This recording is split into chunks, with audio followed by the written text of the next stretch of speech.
So I want to talk to you today about the structure of shamanic initiation.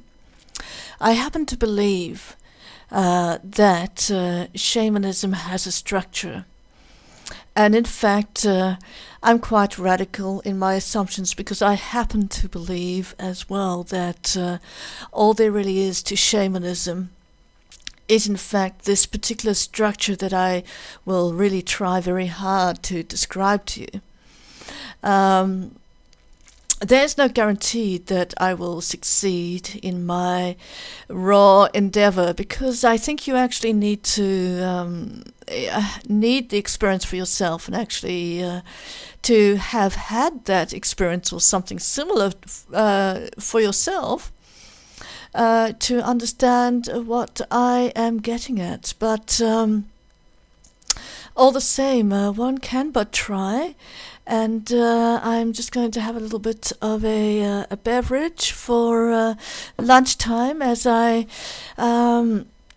endeavor to try to put across my views to you. So cheers.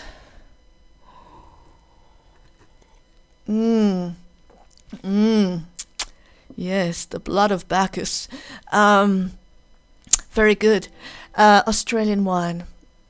Now, what I want to try to say is that there is such a thing as having very frazzled nerves, as having a sense of very difficult, very harsh, very ongoing, seemingly endless, difficult circumstances.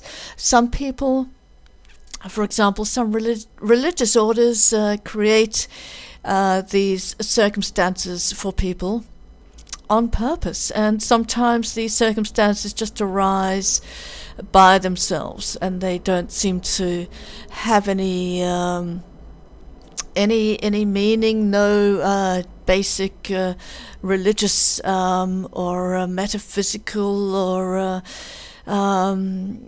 any other kind of fundamental meaning to them. They are just very difficult circumstances, and we may interpret what these are later, but we actually don't know at the time what they are. And then what happens when you face these circumstances is there is a kind of membrane around your psyche that develops, I think, after a certain age. And I'm being really hypothetical here, but it's based on quite strong hypotheses, or quite a strong one based on my academic studies and my personal experiences. So there's a membrane that seals us in and makes us have a mode of consciousness that is separate from the outside world. So consciousness being what's inside, and the outside world being outside of us. And we learn to differentiate and distinguish between those two things at the age where we stop being, as Jacques Lacan would call, psychotic, I suppose. We are no longer infants, and we understand that we are different from the outside world. The outside world and us, they are two separate things. There is the subject, that's inward, and then there is the object, and that is the outside world. Things that are objects, not the subject that is we, who does the perceiving of the outside world. Two different things.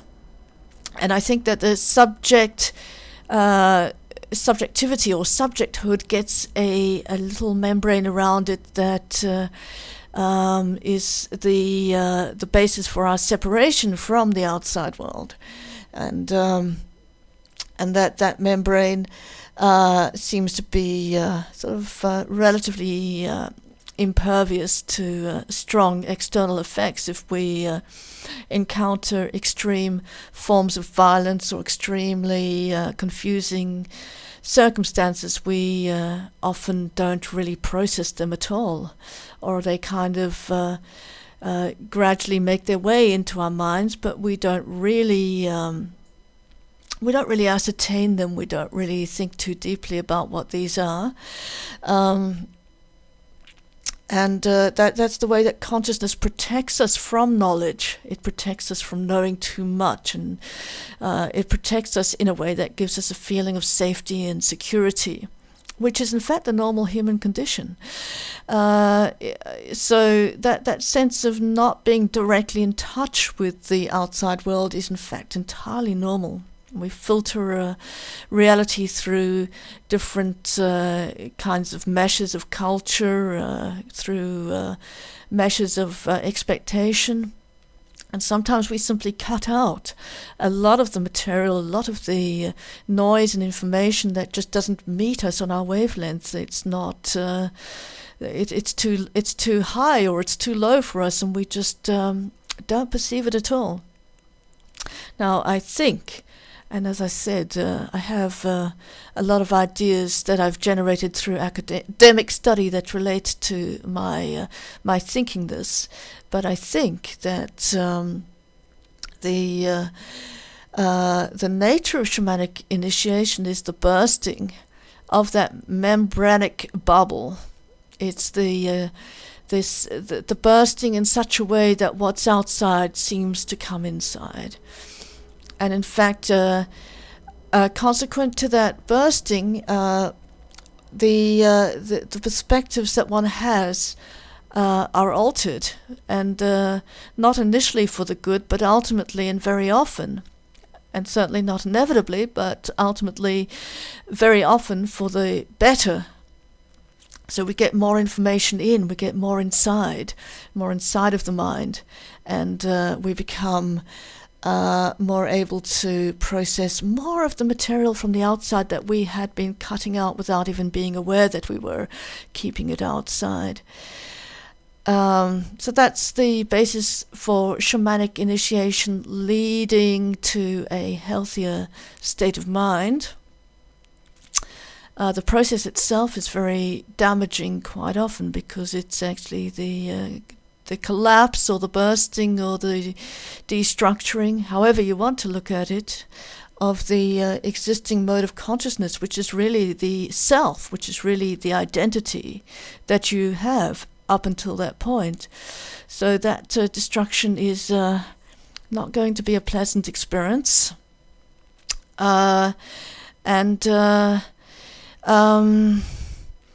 It's kind of forced by the nature of the environment changing or becoming harsher, or by your own previous limitations in life, and the fact that some people actually create that little bubble around themselves, dividing themselves from the outside world. They create that level of maturity prematurely. Paradoxically, it's a premature maturity, and this in itself can create problems. You are too small. You may be very disciplined, you may be very reliable, and completely trustworthy, a person of integrity, but your consciousness is simply too small so that it doesn't allow the outside world in enough. And consequently, you have to revisit your childhood, where subject and object were not separated, or not separated as much. So you've got to revisit that earlier stage. You've got to, as it were, descend or regress into a mode of a kind of insane. An insane kind of, insane mode, an insane way of being for a little while.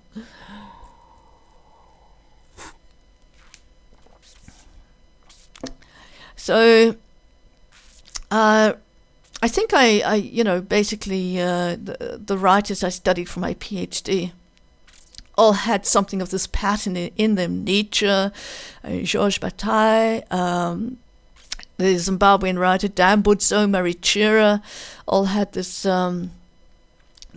precise experience where their consciousness was not large enough to take in the amazing events they had to endure in life, and so they had to sort of go back to the drawing board and excuse me, and be born anew,